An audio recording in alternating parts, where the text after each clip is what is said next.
السلام علیکم طلباء و طالبات، آج ہم جماعت نحم کی نظم پیام لطیف جو ہے اس کو سمجھیں گے بھی، اور اس کی تشریح جو ہے وہ بھی آپ کو سمجھائی جائے گی، اور اس کے ساتھ اس کے اضافی اشعار بھی بتائے جائیں گے۔ یہ نظم جو ہے وہ شاعر عبداللطیف بھٹائی نے لکھی ہے، اور جو کہ ایک سندھی شاعر تھے، اور اس کا ترجمہ کیا ہے شیخ ایاز نے۔ سب سے پہلے جو ہے وہ آپ کو نظم جو ہے اس کو پڑھنے سے پہلے آپ کے اس کے الفاظ معنی جو ہیں وہ اچھے طریقے سے آنے چاہیے، کیونکہ الفاظ معنی جب تک آپ کو سمجھ نہیں آئیں گے آپ تشریح کو آپ کے لیے سمجھنا بہت مشکل ہو جائے گا۔ اس لیے سب سے پہلے ہم لوگ الفاظ معنی کرنے کے لیے پہلے نظم کی پڑھائی جو ہے وہ ہم کریں گے، اور اس کے ساتھ ساتھ اس کے معنی جو ہے میں آپ کو بتاتی جاؤں گی۔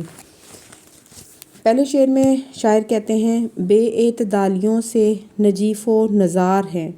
خود سر ہیں اور چارہ گری کے شکار ہیں۔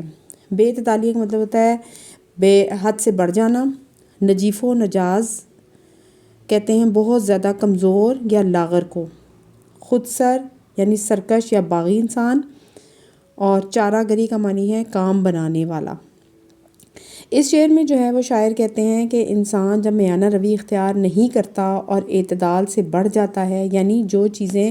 نہ تو بہت زیادہ ہونی چاہیے عادات میں، نہ ہی بالکل ختم ہو جانی چاہیے، اس سے انسان جو ہے بہت کمزور اور لاغر ہو جاتا ہے، اور وہ سرکشی اور باغی پن پر جو ہے وہ اتر آتا ہے، اور کوئی چیز بھی اس کے کام نہیں آتی۔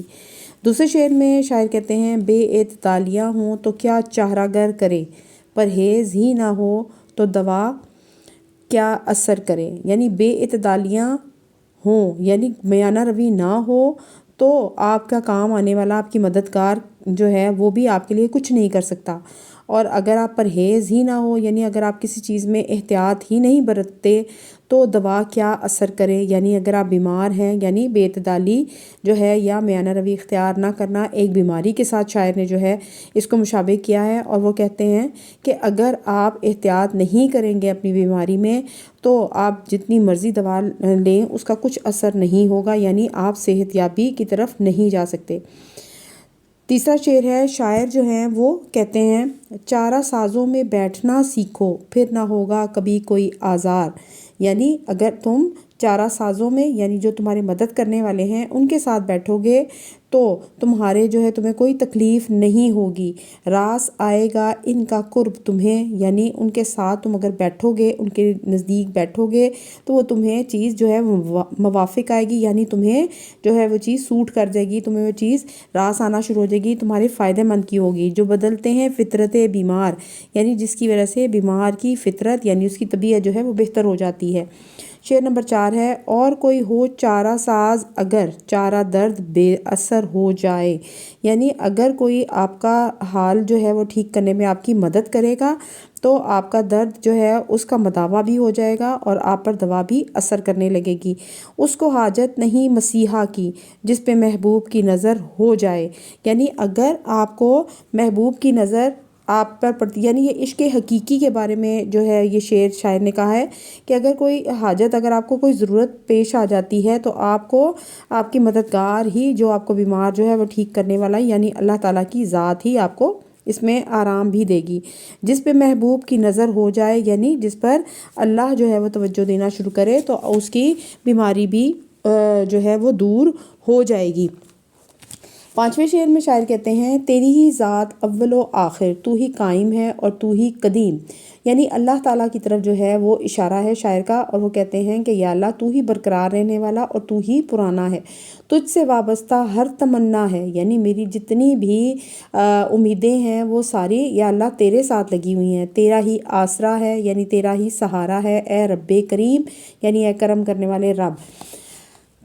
کم ہے جتنی کریں تیری توصیف، تو ہی اعلیٰ ہے اور تو ہی علیم۔ یعنی یہ بھی حمدیہ اشعار ہیں، اور اس کے اندر تعریف جو ہے وہ شاعر کہہ رہے ہیں کہ تو ہی سب سے بڑا ہے اور تو ہی علم رکھنے والا ہے۔ والی شش جہات واحد ذات، رازق کائنات رب رحیم۔ یعنی ہر طرف والی شش جہات کیا مطلب ہے کہ 6 سمتوں کا مالک ہے، یعنی تمام عالم کا مالک جو ہے وہ اللہ کی ذات ہے۔ رازق کائنات یعنی تمام کائنات کو رزق دینے والی ہے۔ رب رحیم یعنی رحم کرنے والا رب ہے۔ کامل ایمان کے ساتھ تو نے جس نے بھی دل سے مانا زباں سے مانا جس کی خاطر بنی ہے یہ دنیا، اس محمد صلی اللہ علیہ وآلہ وسلم کا مرتبہ جانا۔ یعنی مکمل ایمان کی تکمیل صرف اللہ ہی کی، صرف یہ نہیں ہوتا کہ انسان جو ہے وہ کہتا رہے، دل میں کہتا رہے کہ میں تو ایمان لے آیا، یا زبان سے صرف کہتا رہے، یعنی دونوں کا اقرار کرنا بہت ضروری ہے۔ اور اللہ تعالیٰ نے جس کی وجہ سے دنیا کو بنایا اس کا ذکر جو ہے نبی پاک صلی اللہ علیہ وسلم کی طرف اشارہ کیا گیا ہے۔ آخری شعر میں شاعر کہتے ہیں، فوقیت اس کو دوسروں پہ ملی، اپنی ہستی کو اس نے پہچانا۔ یعنی اپنے آپ کو پہچان گیا جو انسان، اس نے دوسروں کی برتری کو بھی جان لیا، دوسروں کو زیادہ ترجیح دی، اس کو زیادہ فوقیت دی، اس کو زیادہ اہمیت دی، جس نے اس قادر حقیقی کو وحدہ لا شریک گردانا۔ یعنی جو انسان اس اللہ کو جو ہے قادر حقیقی یعنی قدرت رکھنے والا، حقیقت میں قدرت رکھنے والا جو ہے، اور اس نے کہا وحدہ لا شریک یعنی اس کے علاوہ کوئی شریک نہیں، وہی واحد عبادت کے لائق ہے، اس کو جانا۔ اب ہم اس میں سے شعر نمبر 1 کی تشریح جو ہے وہ آپ کو بتائیں گے، تاکہ آپ کو اب اس کے اندر اضافی اشعار کا جو ہے وہ بھی بیان کیا جائے گا۔ اس پہلے شعر میں جو ہے وہ شاعر کہتے ہیں کہ پہلے تو شاعر کے بارے میں تھوڑا سا ہم اس میں پہلے بتائیں گے۔ شعر ہے، بے اعتدالیوں سے نجیف و نزار ہیں، خود سر ہیں اور چہرہ گری کے شکار ہیں۔ یعنی اس کے اندر کیا ہے، بے اعتدالیاں یعنی جو بے ترتیبیاں ہوتی ہیں انسان کی زندگی میں، اس کی طرف شاعر نے اشارہ کیا ہے۔ اور اس میں سب سے پہلے جو پہلا پیراگراف جو لکھا جاتا ہے وہ تشریح میں شاعر کے بارے میں تھوڑی سی جو ہے اس کے تعارف کیا جاتا ہے، تاکہ ان کی شاعری جو جس موضوع پہ لکھی گئی اس کا ہمیں اچھے طریقے سے پتہ چل سکے۔ یہ نظم سندھ کے عظیم صوفی شاعر اور فلاسفر شاہ عبداللطیف بھٹائی کے سندھی کلام جو ہے شاہ جو رسالوں کا اردو ترجمہ ہے۔ یعنی اب آپ کو پتہ ہونا چاہیے کہ کہاں سے یہ جو ہے وہ شاعری جو ہے وہ لی گئی ہے اور ان کی کتاب کا نام کیا تھا۔ شاہ عبداللطیف نے اپنی شاعری سے دنیا کو متاثر کیا، جس میں اللہ کی مخلوق سے محبت کرنے کا درس دیا گیا ہے۔ یعنی اس سے یہ پتہ چلا کہ ان کی شاعری کا موضوع جو ہے وہ لوگوں کی اصلاح کرنا ہے اور ان کے بارے میں جو ہے وہ لوگوں کو بتانا ہے، اور کہ اگر پروردگار سے محبت کرنی ہے تو اس کی مخلوق سے پیار کرنا ہوگا۔ یعنی صرف یہ نہیں کہہ دینا کہ ہمیں اللہ سے محبت ہے۔ اب اس کے بارے میں جو ہے وہ کہا جاتا ہے کہ حقوق اللہ جو ہے وہ تو بہت ضروری ہے انسان کے لیے، لیکن اللہ تعالیٰ جو ہے وہ حقوق العباد کے بارے میں بھی ہم سے سوال کرے گا، اور اس کے لیے جو ہے وہ ہم سے کسی قسم کی معافی جو ہے وہ اللہ ہمیں نہیں دے گا۔ اس وجہ سے ہمیں اس شاعری میں، اس کی جو نظم کی شاعری میں شاعر نے اس شعر میں اور یہی کہا ہے کہ اللہ تعالیٰ جو ہے وہ اپنی مخلوق سے محبت کا بھی درس دیتا ہے۔ آپ کے پیغام کو ادبی اور علمی حلقوں میں اعلیٰ مقام حاصل ہے۔ آج 271 برس گزر گئے، یعنی 271 جو ہے وہ سال گزر چکے ہیں، اور آپ کے کلام کے تراجم یعنی ان کے ترجمے جو کیے جاتے ہیں مختلف زبانوں میں ہو رہے ہیں، جسے دنیا بھر میں پذیرائی مل رہی ہے، یعنی اس کی تعریف جو ہے وہ کی جا رہی ہے۔ اب اس شعر کی طرف ہم آتے ہیں جس کی تشریح ہم نے لکھنی ہے کہ حضرت شاہ عبداللطیف بھٹائی نے اپنے کلام میں توحید الہی یعنی اللہ کے واحد ہونے کا ذکر کیا ہے، اور اس کے ساتھ حب رسول یعنی محمد صلی اللہ علیہ وسلم سے محبت، حقیقت اور معرفت، شریعت و طریقت اور حیات و کائنات کے اسرار و رموز کو شرح و بسط سے بیان کیا ہے۔ یعنی اس کے اندر جتنی بھی ہماری نبی پاک صلی اللہ علیہ وسلم سے اور اللہ تعالیٰ سے محبت اور اس تک پہنچنے کی جتنے بھی ذرائع ہیں اس کو بیان کیا گیا ہے۔ تلاش حق یعنی حق کی تلاش، کس کی؟ حق کیا ہے؟ اللہ کی ذات ہے۔ اور راہ حق کے نکات یعنی جو اس کے راہ میں، حق کی راہ میں جو کچھ چیزوں کا استعمال ہوا ہے، جن باتوں کا استعمال کیا ہے شاہ عبداللطیف نے، انہوں نے اپنے کلام میں بڑی صراحت سے بیان کیے ہیں۔ آپ کا کلام صراحت سے یعنی بڑی خوبصورتی کے ساتھ جو ہے وہ پڑھنے والے کے سامنے بیان کیا گیا ہے۔ آپ کا کلام امن، دوستی، انسان دوستی کے حوالے سے بہت کشش رکھتا ہے، یعنی اس کے اندر امن کی بات بھی ہو رہی ہے، دوستی کی بات بھی ہے، اور جو انسان آپس میں ایک دوسرے کے ساتھ دوستی کے تعلقات رکھتے ہیں اس میں بھی اٹریکشن جو ہے وہ بیان کی گئی ہے۔ سندھ دھرتی جو ہے وہ اولیاء کرام کی روایتی کرداروں کو آپ نے اپنے اشعار کے ذریعے بین الاقوامی بنایا، یعنی پوری دنیا میں جو ہے اس کو پھیلایا ہے، اور انہیں امر کر دیا، یعنی انہیں کامیاب کر دیا۔ آپ نے محبت، امن اور انسان دوستی کا پیغام دیا۔ اب ان کے پیغام کے بارے میں کیا آ گیا؟ محبت کا بھی پیغام ہے، امن یعنی لڑائی جھگڑا جو ہے اس سے بچا جائے، اور انسان دوستی کا پیغام بھی دیا ہے۔ آپ نے سندھ دھرتی سے محبت کو عام لوگوں تک پہنچایا ہے، یعنی اپنا جو ان کا کلچر ہے، اپنی جو باتیں ہیں اس کو انہوں نے عام دنیا تک پہنچایا ہے۔ شاعر اس شعر میں انسانوں کی طرف سے رب کے آگے فریاد گو ہے، یعنی فریاد وہ اللہ کے بندوں کی فریاد جو ہے وہ اس طرح بیان جو ہے وہ کر رہے ہیں، اور وہ کہتا ہے کہ انسان اپنے برے اعمال اور برائی میں حد سے اتنا بڑھ گیا ہے کہ اب وہ بہت ہی کمزور اور لاچار ہو چکا ہے، یعنی اسی وجہ سے اس کے اندر کمزوری کا ایک عنصر جو ہے وہ پیدا ہو چکا ہے۔ لیکن اس کمزوری اور لاچاری میں بھی انسان اپنی ضد پر اڑا ہوا ہے، یعنی وہ ایک ضدی انسان جو ہے، انسان کی بتائی ہے کہ اس کی خصلت میں شامل ہے ضد کرنا، اڑا ہوا ہے، یعنی وہاں پہ وہ پھنسا ہوا ہے اور مغرور اور باغی ہو چکا ہے، اور سرکشی پر سرکشی کیے جا رہا ہے، یعنی وہ اپنی غلطی نہیں مان رہا، وہ بغاوت پر اترا ہوا ہے، اس کے خلاف اترا ہوا ہے، جو سسٹم چل رہا ہے اس کے خلاف ہے وہ، اور اس پر وہ غلطی پہ غلطی کیے جا رہا ہے، حالانکہ اسے علاج کی ضرورت ہے اور اسے مدد کی ضرورت ہے، لیکن انسان ہے کہ اس بات کو سمجھتا ہی نہیں، یعنی انسان جو ہے وہ یہی چاہتا ہے کہ ہر وقت اس کی تعریف کی جائے، ہر وقت اس کو کہا جائے کہ تم ہی ٹھیک ہو، تم ہی بنیاد ہو، اور اسی وجہ سے وہ خود خطا پر خطا کیے چلا جا رہا ہے۔ اب شعر نمبر 2 ہے، بے اعتدالیاں ہوں تو کیا چارہ گر کریں، پرہیز ہی نہ ہو تو دوا کیا اثر کرے۔ اب اس کے اندر جو ہے آپ نے پہلے تو مفہوم جب لکھنا ہوتا ہے تو مفہوم کو 3 سے 4 لائن پر مشتمل ہونا چاہیے، اور اس کے اندر میں نے جو ہے وہ تشریح ڈائریکٹلی جو ہے اس کی ہیڈنگ دے دی ہے، لیکن آپ اس کو پہلے مفہوم لکھیں گے کہ اس کا مطلب کیا ہے، اس شعر کے اندر شاعر کیا کہنا چاہ رہا ہے۔ اس کے اندر کیا ہے، بے اعتدالیاں ہوں تو کیا چارہ گر کرے، یعنی اگر آپ کی میانہ روی آپ کی طبیعت کے اندر نہیں ہے تو آپ کی مدد کرنے والا بھی آپ کی مدد نہیں کر سکے گا، پرہیز ہی نہ ہو تو دوا کیا اثر کرے، یعنی اگر آپ احتیاط ہی اپنے معاملات میں اختیار نہیں کریں گے تو آپ کا جتنا مرضی کوئی مددگار ہو کوئی آپ کی مدد نہیں کر سکتا۔ یہ اس کا مفہوم بن گیا۔ اب تشریح کی طرف چلتے ہیں۔ تشریح میں وہی جو ہے وہ روایتی آپ نے شاہ عبداللطیف بھٹائی کی جو ہے وہ تھوڑی ان کی شاعری کی خوبیاں جو ہے وہ بیان کرنی ہے، اور اس کے بعد آگے جو ہے اس کی تشریح ہے۔ آپ کی شاعری پڑھنے کے بعد ہمیں اس بات کا اندازہ اچھی طرح ہو جاتا ہے کہ ان کا کلام انسانیت کے گرد گھومتا ہے۔ شاہ عبداللطیف صاحب اپنے اس شعر میں اس طرح انسانوں سے مخاطب ہیں کہ انسان نفرت، حسد اور بدعمالیوں جیسی راہ روی اور بد پرہیزی کا شکار رہیں گے تو مدد کرنے والے اور دوا کرنے والے کیسے ان کے دکھوں کا مداوع کر پائیں گے، یعنی کوئی مدد کرنا چاہتا ہے تو جب تک وہ اپنی مدد خود نہیں کرتے کوئی ان کی مدد نہیں کر پائے گا۔ جب انسان ہی سے دور بھاگتا ہے، یعنی وہ کسی کے ساتھ رہتا ہی نہیں ہے، اس کے ساتھ نہ اس کے غموں میں اس کا ساتھ دیتا ہے نہ خوشی میں ساتھ دیتا ہے، تو اس طرح کیا ہوگا، تو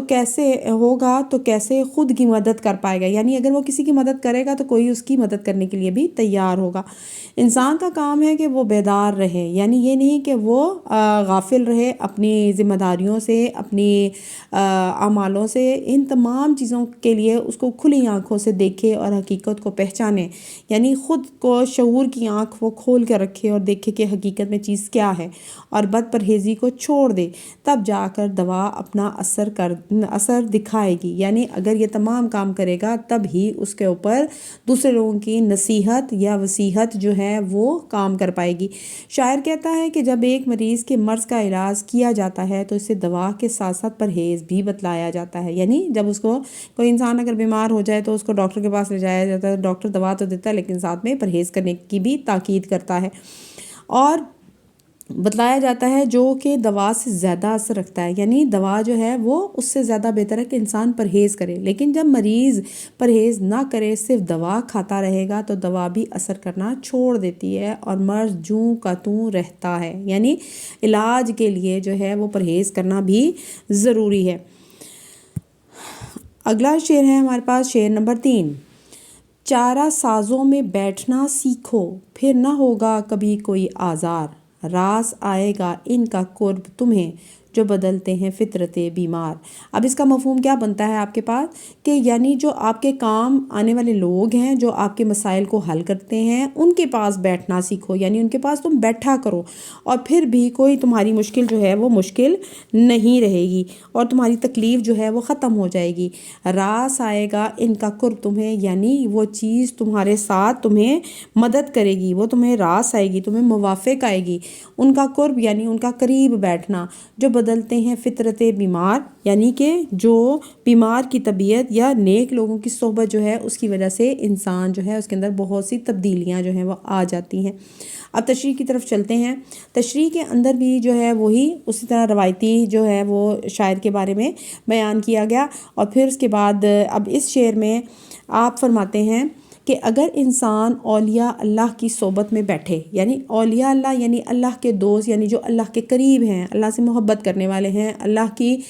ذکر کرنے والے ہیں، ان کے پاس بیٹھو گے تو اسے کسی قسم کا کوئی غم یا تکلیف نہ آئے گی۔ یعنی اگر جن چیزوں سے وہ غم کھا رہا ہے، جن چیزوں سے اس کو تکلیف وہ اٹھا رہا ہے، تو وہ چیزیں جو ہیں اس سے دور ہو جائیں گی، کیونکہ حق تعالیٰ شانہ نے انسان کے اندر یہ خاصیت یعنی یہ خوبی رکھی ہے کہ دوسرے انسان کا اثر جلد قبول کر لیتا ہے۔ جب آپ کسی بھی شخص کے پاس آنا جانا اور اٹھنا بیٹھنا شروع کر دیں گے تو اس کے خیالات، نظریات، سیرت و کردار، اخلاق و اطوار، طریقہ گفتار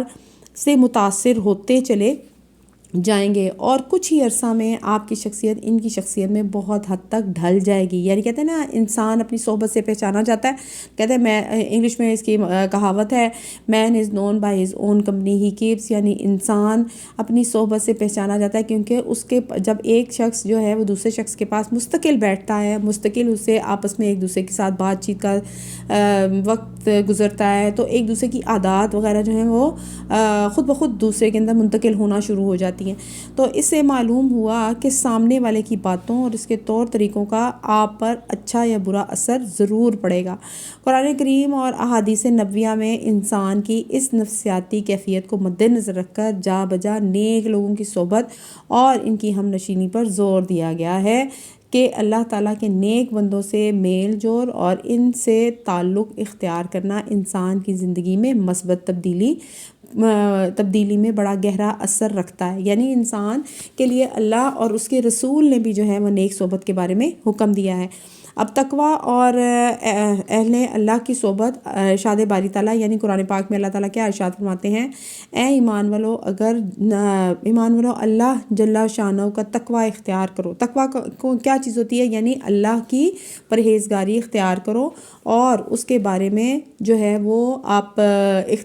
تقوی کس کو کہتے ہیں؟ تقوی کی بنیاد جو ہے وہ پرہیزگاری پر آتی ہے، یعنی ایسے تمام کام کرنا جس سے اللہ خوش ہو، ان تمام کاموں سے رک جانا جس سے اللہ ناراض ہو، تو اس کو کہتے ہیں تقوی اختیار کرنا، اور تقوی اختیار کرنے والے کو متقی کہا جاتا ہے۔ اور جو لوگ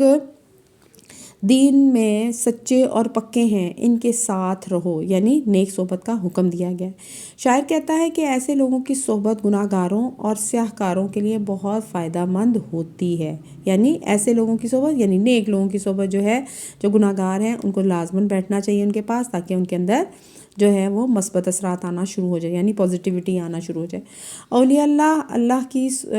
اللہ کی صحبت میں انسان کے لیے گناہوں کو چھوڑنا آسان ہو جاتا ہے، اچھی سے دل میں اطمینان و سکون کی کیفیت پیدا ہو جاتی ہے، زندگی میں برکت اور عافیت حاصل ہوتی ہے، ناموافق حالات اور پریشانیوں کا مقابلہ کرنے کی ہمت پیدا ہو جاتی ہے۔ یعنی یہ تمام جو ہیں وہ ان کے اندر پازیٹیوٹی جو ہے وہ پیدا ہونا شروع ہو جاتی ہے۔ اب اس کے اندر آگے بقول شاہ عبداللطیف بھٹائی، یعنی عبداللطیف بھٹائی کیا کہتے ہیں، وہ آئے درد و رنج و علم خواب ہو گئے، یعنی ان کے آنے سے میری تمام تکالیف، تمام غم جو ہے وہ ختم ہو گئے، ناقابل شفا تھے شفا یاب ہو گئے، یعنی میرا علاج نہیں ہو سکتا تھا، مجھے شفا نہیں مل سکتی تھی، لیکن ان کے آنے سے مجھے شفا نصیب ہو گئی۔ اگلا شعر ہے شعر نمبر 4۔ شعر نمبر 4 جو ہے اس میں شاعر کہتے ہیں، اور کوئی ہو چارہ ساز اگر جارہ درد و بے اثر ہو جائے، اس کی حاجت نہیں مسیحا کی، جس پہ محبوب کی نظر ہو جائے۔ اب اس شعر میں جو ہے وہ شاعر کیا کہہ رہے ہیں کہ شعر کے اوپر پہلے غور کریں گے تو ہمیں اس کا مفہوم جو ہے وہ اچھی طرح سمجھ آ جائے گا۔ شاعر کہہ رہے ہیں اور جو کوئی چارہ گر اور جو کوئی ہو چارہ ساز اگر، یعنی اگر کوئی میری تکلیف کو دور کرنے والا ہو، چارہ درد بے اثر ہو جائے، یعنی مجھ پہ جو اثرات غلط قسم کے ہیں وہ ختم ہو جائیں، اس کی حاجت نہیں مسیحا کی، یعنی اس کو کوئی علاج کرنے والا نہیں چاہیے جس پہ محبوب کی نظر ہو جائے، یعنی جس پر اللہ تعالیٰ کی، ادھر شاعر جو ہے وہ اللہ تعالیٰ کی طرف اشارہ کرتے ہوئے کہہ رہے ہیں کہ جس پر اللہ کی نظر ہو جائے تو اس کی تمام چیزیں جو ہیں وہ خود بخود ٹھیک ہونا شروع ہو جاتی ہیں۔ شاہ عبداللطیف جو ہیں اس شعر میں بیان کر رہے ہیں کہ انسان جو ہے جس میں اللہ کی مخلوق سے محبت رہے۔ شاہ عبداللطیف نے اپنی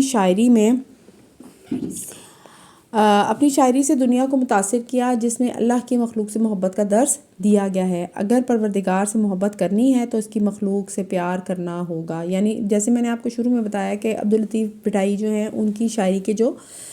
خواص ہیں اس کے اندر یہ ہے کہ ان کو وہ اللہ کی مخلوق سے محبت کرنے کا درس بھی دیتے ہیں۔ شاہ عبداللطیف بھٹائی نے اپنے کلام میں توحید الہی، حب رسول، حقیقت و معرفت، شریعت و طریقت اور حیات و کائنات جو ہے اس کے بارے میں اور امور کو شرع و بس سے بیان کیا ہے۔ تلاش حق اور راہ حق کے نکات شاہ صاحب نے اپنے کلام میں بڑی صراحت سے بیان کیے ہیں۔ آپ کا کلام امن، دوستی، یعنی یہ ساری خوبیاں جو ہیں وہ اس کے اندر بیان ہو گئی ہیں۔ اور اب اس شعر میں بتاتے ہیں کہ کیا کہہ رہے ہیں۔ اس شعر میں شاعر کہتا ہے کہ عشق حقیقی ایسی چیز ہے کہ اگر عاشق کے درد کا مداوا خود معشوق نہ کرے تب تک عاشق کے درد میں مزید اضافہ ہوتا رہتا ہے، یعنی جس سے محبت کی جائے، یعنی اللہ کی ذات کی طرف اشارہ کر رہے ہیں شاعر،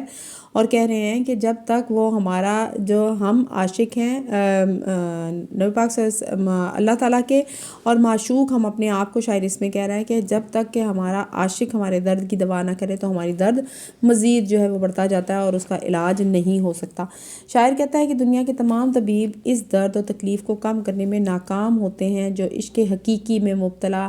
عاشق بھگت رہا ہوتا ہے، یعنی عشق حقیقی اپنے رب سے عشق۔ اس نے کہا کہ کوئی بھی طبیب، یعنی کوئی بھی ڈاکٹر، کوئی بھی معالج جو ہے اس چیز کا علاج نہیں کر سکتا،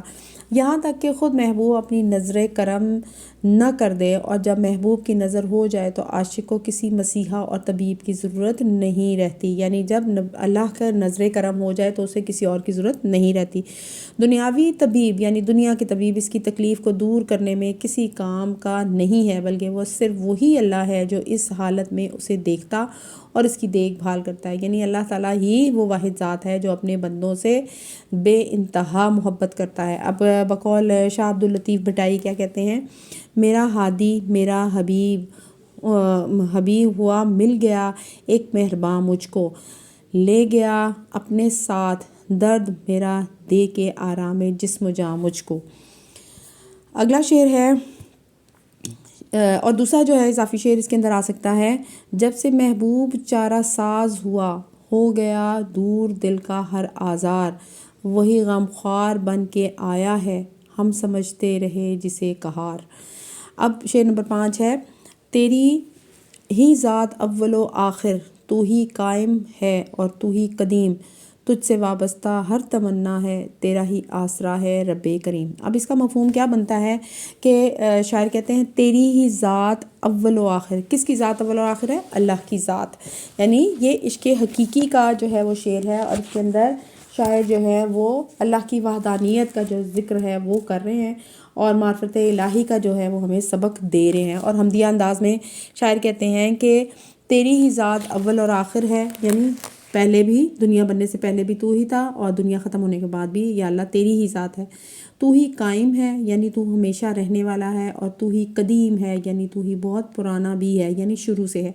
تجھ سے وابستہ ہر تمنا ہے، وابستہ ہونا یعنی جڑی ہوئی ہے میری تم سے ہر تمنا، یعنی ہر خواہش یا اللہ میری تیرے ساتھ ہی جڑی ہوئی ہے۔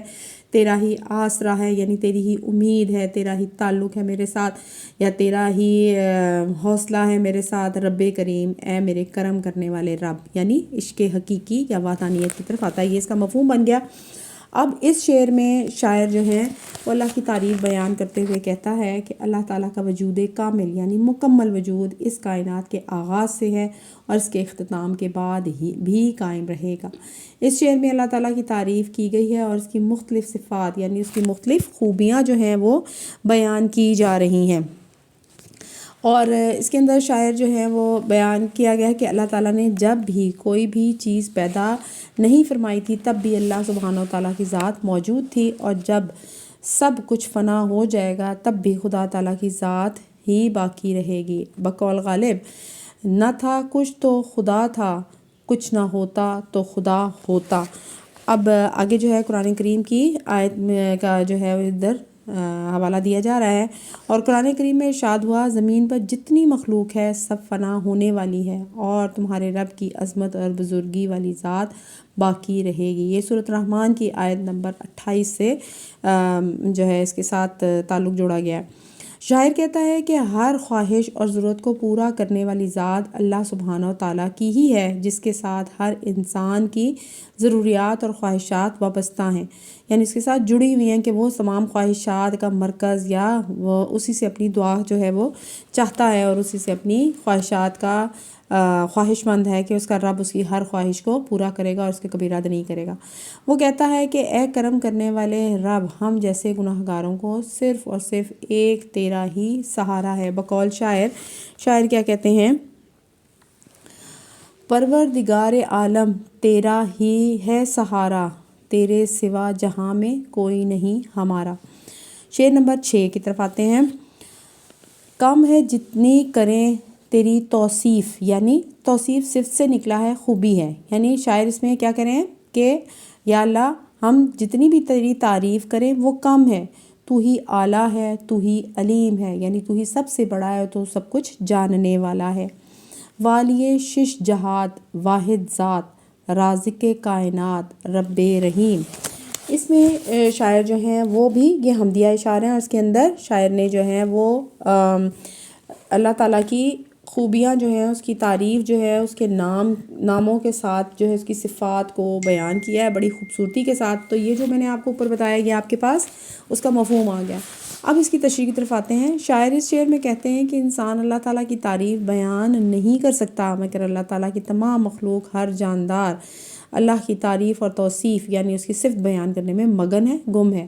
ایک بلند چوٹی سے گرنے والا پانی بھی ایک آبشار کی صورت میں اللہ تعالیٰ کی حمد و ثنا ہی بیان کر رہا ہے، یعنی جب پانی گرتا ہے تو اس کی آواز ہمیں محسوس نہیں ہوتی ہے، لیکن اس کی آواز کے اندر بھی ایسے لگتا ہے جیسے وہ اللہ کی تعریف بیان کر رہا ہو۔ ثنا مشرق سے مغرب تک ہر جگہ چار سو پھیلی ہوئی ہے، یعنی اللہ کی تعریف مشرق سے لے کے مغرب تک ہر جگہ موجود ہے، لیکن یہ تمام تعریف اور بڑائی اللہ تعالیٰ کی عظمت کے آگے کم ہے، یعنی اگر وہ یہ سب چیزیں بھی دیکھی جائیں تو وہ بھی اللہ کی ذات کے سامنے کم پڑ جاتی ہیں۔ اللہ تعالیٰ ہی سب سے زیادہ جاننے والا، سب سے بڑا اور تمام کائنات کا مالک ہے، اور اپنی طاقت کے ساتھ وہ سب کا وارث بھی ہے، یعنی نہ صرف اللہ طاقتور ہے بلکہ ہر چیز کا مالک بھی ہے۔ وہ ایک ہے جو حکیم ہے، یعنی حکمت والا ہے، اور خود ہی تعریف کرنے والا ہے، یعنی خود ہی اپنی بنائی ہوئی چیزوں کی تعریف بھی کرتا ہے، جو کائنات کی چیزوں کو اپنی رحمت سے تخلیق کرتا ہے یا جوڑتا ہے، یعنی اللہ کا رحم نہ ہو تو نہ یہ کائنات جڑ سکے اور نہ ہی کوئی نئی چیز تخلیق ہو سکے۔ بقول شاعر اسی خالق اسی مالک کی ہے سب حمد و ثنا، آبشاروں کا ترنم ہو کہ گل بانگے ہزار، یہ سب آیات الہی ہیں ذرا غور سے دیکھ، اس کی پھر حمد بیان کر، اسی خالق کو پکار۔ یعنی اللہ تعالیٰ جو ہے اللہ تعالیٰ ہی تمام کائنات کا واحد مالک ہے اور اس کا کوئی شریک نہیں ہے، وہی ہے جو تمام مخلوقات کو رزق فراہم کرتا ہے۔ واللہ خیر الرازقین، یعنی اللہ تعالیٰ قرآن پاک میں خود کہتا ہے کہ وہی اللہ ہے جو سب کو خیر کا رزق دیتا ہے۔ نئے انسانوں اور حیوانوں، چرند اور پرند، یہاں تک کہ حشرات الارض یعنی جو کیڑے مکوڑے ہیں اس کے رزق کا انتظام بھی کر رکھا ہے۔ تمام مخلوقات کے لیے زمین پر رزق کی انواع و اقسام یعنی مختلف قسم کے کھانے جو ہیں کہ دسترخوان بچھا رکھے ہیں۔ بقول شاعر زمیں پر جلوہ آرا ہیں مظاہر اس کی قدرت کے، زمیں پر جلوہ آرا ہیں مظاہر اس کی قدرت کے، بچھائے ہیں اسی داتا نے دسترخوان نعمت کے۔ اب اس کے آگے شاعر جو ہیں وہ اگلا شعر جو ہے وہ اس کی طرف آ جاتے ہیں، شعر نمبر 7 کی طرف۔ کامل ایمان کے ساتھ جس نے بھی دل سے مانا، زباں سے مانا، جس کی خاطر بنی ہے یہ دنیا، اس محمد صلی اللہ علیہ وآلہ وسلم کا مرتبہ جانا۔ اب اس شعر کے اندر جو ہے وہ نبی پاک صلی اللہ علیہ وآلہ وسلم کی جو ہے وہ رسالت کا ذکر بھی کیا گیا ہے، اور ان کی خاتم النبیین کا بھی ذکر کیا گیا، اور ان پر ایمان لانا بھی بتایا گیا کہ ضروری ہے، کیونکہ یہ کائنات جو ہے ان کی بنانے کی وجہ بھی نبی پاک صلی اللہ علیہ وآلہ وسلم کی ذات ہی تھی۔ اب اس کے اندر، اس شعر کے اندر شاعر کیا کہتے ہیں کہ مکمل ایمان جو ہے وہ اس کا ضروری نہیں کہ انسان صرف دل سے اقرار کرے اور زبان سے نہ کرے، یا زبان سے اقرار کرے اور دل سے نہ مانے۔ اس کے لیے دونوں چیزوں کو ہونا بہت ضروری ہے، یعنی دل سے اور زبان سے دونوں سے اقرار ہوگا تو ہی انسان کا ایمان مکمل یعنی کامل ایمان ہوگا۔ اور اس کے لیے ضروری ہے کہ جس کے لیے یہ دنیا بنائی گئی اس کو مانا جائے کہ اس کا مرتبہ کیا ہے، اس کا مقام کیا ہے، یعنی نبی پاک صلی اللہ علیہ وسلم کی طرف جو ہے وہ اشارہ کیا گیا، اور نبی کے مقام کی اہمیت یعنی آپ کو آخری نبی مانا جائے۔ یہ ہو گیا اس کا مفہوم، اور اب اس کی تشریح کی طرف جو ہے وہ ہم آتے ہیں۔ شاعر جو ہیں وہ اس کے اندر اس شعر کے اندر فرماتے ہیں کہ جنہوں نے یقین کے ساتھ کہا کہ اللہ ایک ہے اور اس کا کوئی ہمسر نہیں، اور دل و زبان سے یہ بھی مانتے ہیں کہ ہمارے پیارے نبی حضرت محمد صلی اللہ علیہ وآلہ وسلم اس دنیا کی تخلیق کا سبب ہے یعنی وجہ ہے، آپ صلی اللہ علیہ وآلہ وسلم کے مقام اور مرتبہ سے اچھی طرح سے واقف ہیں۔ قرآن پاک میں فرمایا گیا کہ ایسے لوگ کبھی گمراہ نہیں ہوتے اور نہ ہی بھٹک سکتے ہیں، کیونکہ پختہ ایمان کے لیے دل اور زبان سے اقرار ضروری ہے، جیسا کہ قرآن مجید میں ارشاد ہوا۔ ترجمہ ہے، اور یاد کیجئے جب آپ کے رب نے اولاد آدم کی پشتوں سے ان کی نسل نکالی اور ان کو انہی کی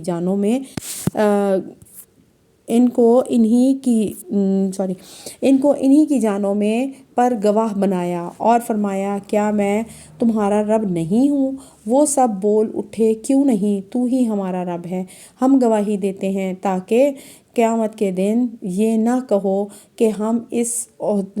عہد سے بے خبر تھے۔ بقول شاعر جو ہے وہ شاعر کیا فرماتے ہیں، پھوٹا جو سینہ شب تارے الست سے، اس نور اولیں کا اجالا تم ہی تو ہو، سب کچھ تمہارے واسطے پیدا کیا گیا، سب غایتوں کی غایت اولا تم ہی تو ہو۔ آپ صلی اللہ علیہ وآلہ وسلم ہی کی وجہ سے اس کائنات میں روشنی ہے۔ حدیث قدسی ہے،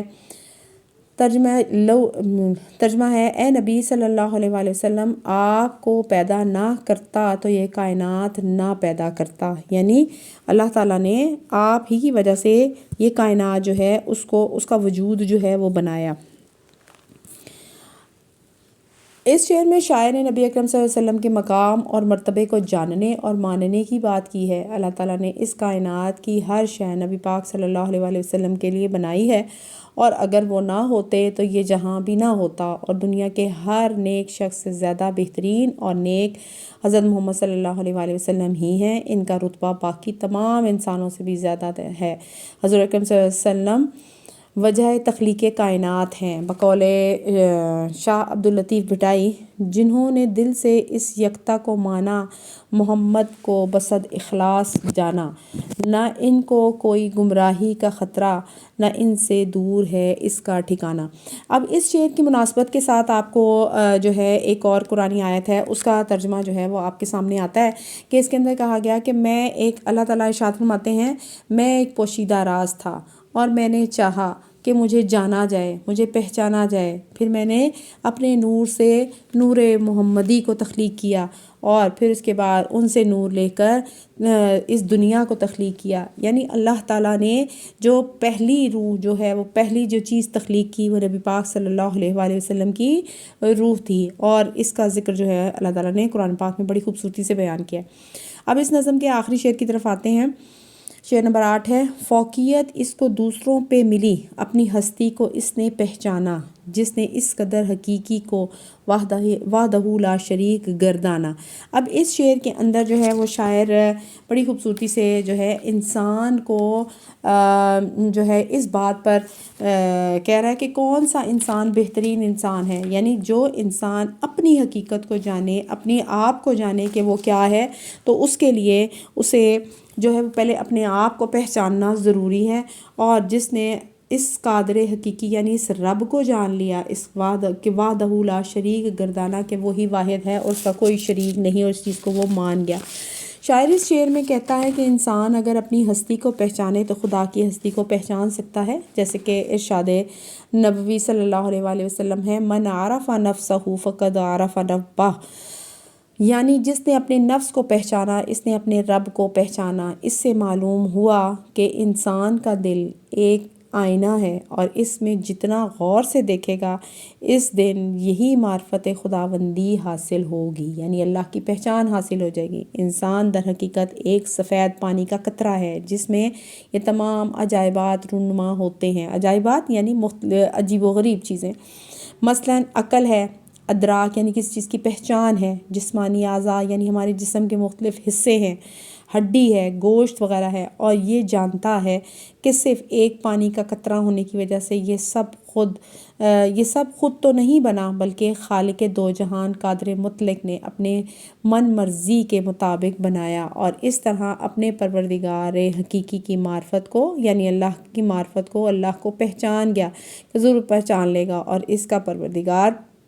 کی قدرت کا اندازہ ہوگا جو ہر چیز پر قادر ہے، یعنی ہر چیز پر وہ قدرت رکھنے والا ہے۔ شاعر کہتا ہے کہ اللہ تعالیٰ اپنی ذات اور صفات اور جملہ اوصاف و کمالات، یعنی جو اللہ تعالیٰ کی جو صفات ہیں، اس کے کمال ہیں، اس میں وہ یکتا و بے مثال ہے، یعنی وہ اکیلا ہے، اس کی کوئی مثال نہیں، اس جیسا کوئی نہیں، اس کا کوئی ساجھی یا شریک نہیں، یعنی اس کا کوئی ساتھ پارٹنر نہیں ہے، اس کا کوئی ہیلپر نہیں ہے، اس کا ہم پلہ یا ہم مرتبہ نہیں، یعنی اس کے ساتھ رکھنے والا کوئی نہیں۔ اللہ تعالیٰ کی ذات یکتا اور قادر ہے، اکیلی اور ہر چیز پر قدرت رکھنے والی ہے، اس کے ساتھ کوئی شے شریک نہیں، اس کی مثل نہیں۔ اس کے بعد جو ہے وہ شاعر جو ہے وہ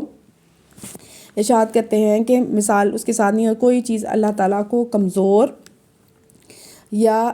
اور عاجز نہیں کر سکتی، یعنی اللہ تعالیٰ کی کوئی ویکنس نہیں ہے، اس کے سوا کوئی عبادت کے لائق نہیں، اور وہ قدیم ہے یعنی وہ پرانا ہے، جس کے وجود کے لیے کوئی ابتدا نہیں، وہ زندہ و جاوید ہے یعنی ہمیشہ رہنے والا ہے، جس کے وجود کے لیے کوئی انتہا نہیں ہے، اس کی ذات کو فنا اور زوال نہیں ہے، یعنی وہ کبھی ختم نہیں ہو سکتی، اس کو کبھی بھی کوئی نقصان نہیں پہنچ سکتا، اس کے ارادے کے بغیر کچھ نہیں ہو سکتا، یعنی جب تک اللہ تعالیٰ کسی چیز کا ارادہ نہ کرے کوئی کچھ نہیں اس کا بگاڑ سکتا ہے۔ ایسے لوگ جو اللہ تعالیٰ کی وحدانیت پر کامل یقین یعنی مکمل یقین رکھتے ہیں اور معرفت کو پا لیتے ہیں، یعنی اس چیز کو عقل سمجھ جاتے ہیں، پھر اللہ سبحانہ تعالیٰ کے ہاں وہ ایک خاص مقام اور مرتبہ پا لیتے ہیں۔ بقول شاہ عبداللطیف بھٹائی، قتیل ذکر الہ اللہ ہے وہ ہوئے جو واقف اسرار وحدت، حقیقت آشنا ہے روح اس کی بذات خود ہیں خضر طریقت، سکوت معرفت ان کے لبوں پہ نگاہوں میں مسافت ہی مسافت، ہمیشہ بے نیاز عیش و عشرت لطیف ان عاشقوں پر حق کی رحمت۔ امید ہے کہ آپ کو اچھی طرح ہی سمجھ آگے ہوگی، اور اس کے آخر میں جو ہے یہ کتاب کا نام جو ہے وہ بتایا ہے کہ رسالہ شاہ عبداللطیف بھٹائی ہے، اور اس کا ترجمہ کیا ہے شیخ ایاز نے۔ امید ہے آپ کو اچھی طرح سمجھ آ گئی ہوگی۔ اللہ حافظ۔